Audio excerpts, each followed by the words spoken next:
Good evening, I'm Rena Ninen. Another deadly shooting in a house of worship. It happened in a synagogue in Poway, California, 22 miles roughly north of San Diego. One person is dead, 3 others were wounded, and the 19-year-old shooter is in custody. President Trump spoke about it as he left the White House. We're doing some very heavy research. We'll see what happens, what comes up. At this moment, it looks like a hate crime, but my deepest sympathies to all of those affected. Carter Evans is in Los Angeles with the latest. 2 victims from gunshot wounds. Congregation Chabad was packed with worshipers celebrating the final day of Passover when the gunman opened fire. Witnesses report hearing up to 6 shots. When I get the phone, he said it has been a shooting at synagogue.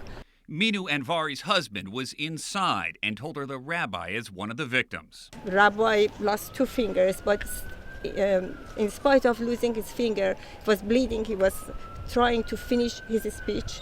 Witnesses inside the temple say at least 3 other people were shot, all taken to a local hospital nearby. One of the victims, a woman, died. The local mayor is calling this a hate crime.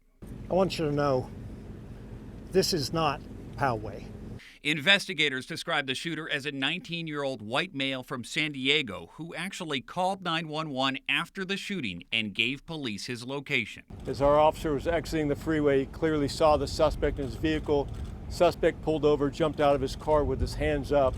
Investigators say there was a rifle on the front seat of his car when they found him. Police have now surrounded the home of 19-year-old John Ernst in San Diego. They're also combing through the alleged shooter's social media, where they found an open letter full of anti-Semitic language with a writer who also identifies himself as John Ernst.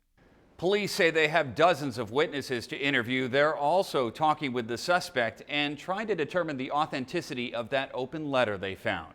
Carter Evans, CBS News, Los Angeles.